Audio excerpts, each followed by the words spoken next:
যি 33% মহিলাক ৰিজাৰ্ভ কৰিছিল লখিমুৰ হুছেইন যেতিয়া পঞ্চায়ত মন্ত্ৰী আছিল সেই 33% ঠাইত মহিলাক আজি 50% সংৰক্ষণ কৰিছে নে আপোনালোকে মনত কৰক।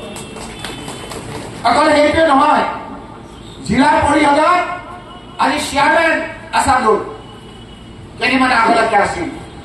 যাৰ যদি কেবিনেট মন্ত্ৰী থাকে, কেবিনেট মন্ত্ৰীজন কিনাৰত বহি থাকিব লাগিব। আছাদুল চেয়াৰমেন, তেওঁ সভাপতিত্ব কৰিব। এই ব্যৱস্থা কংগ্ৰেছে কৰিছে। তৃণমূল পৰ্যায়ে মানুহক ক্ষমতা দিছে। এই ব্যৱস্থা কংগ্ৰেছে কৰাৰ কাৰণে আজি আপোনালোকৰ মান মৰ্যাদা সন্মান আজি বাঢ়িছে।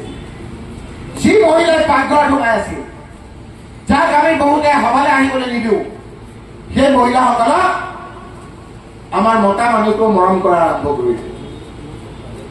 ভাবিছে কোনদিনা পঞ্চায়তৰ সভানেত্ৰী হৈ যায়। সেইকাৰণে আগতকৈ মহিলাসকলৰ মৰমো বাঢ়ি গৈছে।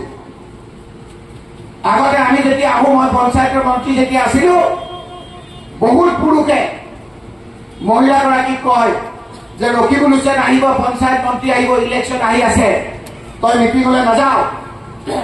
কৈছে কেনেকৈ যাম, আমিতো ভাত ৰান্ধিব লাগিব। কৈছে নহয়, এখন ভালখন চাই কিনি যা, আগত গৈ বহি থাকিবি, মুখখন দেখাই থাকিবি, ঘৰত লাগিলে ভাতটো আজি মই ৰান্ধি দিম, আপুনি নবনালো হ'ল, যাতে পঞ্চায়তৰ টিকেটটো পায়। ঘৰৰ মহিলাসকলৰো মান মৰ্যাদা সন্মান আজি কংগ্ৰেছৰ সেই সংৰক্ষণ ব্যৱস্থাই আজি বঢ়াই দিছে।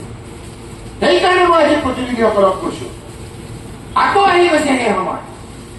আজি যে আমি প্ৰাক্তন জিলা পৰিষদ সভাপতি কৈছো, আমি যে পঞ্চায়তৰ সভাপতি বুলি কৈছো, প্ৰাক্তন এপি মেম্বাৰ কৈছো, আপোনালোকে কওকচোন বৰ্তমানৰ জিলা পৰিষদৰ সভাপতি কোন আছে নেকি? এজন মেম্বাৰ দেখাওকচোন। পঞ্চায়তৰ কোনোবা এজন মেম্বাৰ ইলেক্টেড আছে এতিয়া?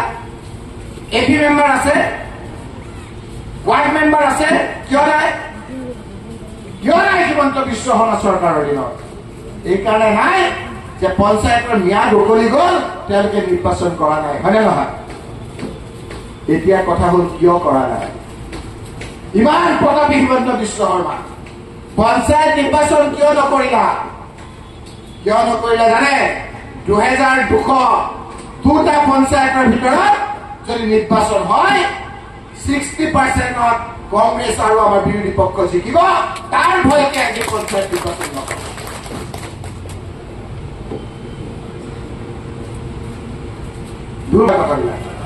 আজি নতুন এটা ইস্যু দিছো, আমাৰ পঞ্চায়ত নিৰ্বাচন কৰিছে।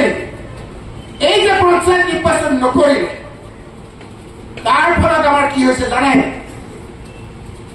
উন্নয়নটো স্থবিৰ হৈ গৈছে।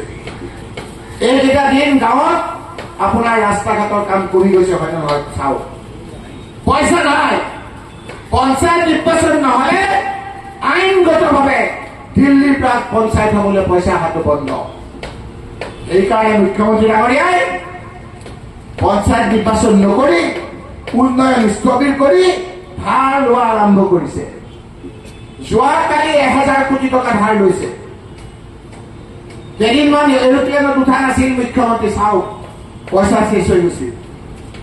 আকৌ 1000 কোটি ধাৰ লৈছে, আকৌ হেলিকপ্টাৰ উঠি ডাঙৰ ডাঙৰ কথা। তুমি যদি ইমান সক্ষমতা আছে, তোমাকে কি কাৰণে নকৰিলা পঞ্চায়তৰ নিৰ্বাচন? সাগৰত থকা অৱস্থাত হিমন্ত বিশ্ব শৰ্মাই পঞ্চায়তৰ নিৰ্বাচন কৰিবলৈ খোজা নাই। তাৰ মানে তেওঁ গম পাই গৈছে যে পঞ্চায়ত নিৰ্বাচন কৰাৰ লগে লগে তেওঁৰ গাত দি লৰি যাব, দিল্লীৰ পৰা তেওঁক চিফ মিনিষ্টাৰৰ পৰা আঁতৰাই দিব।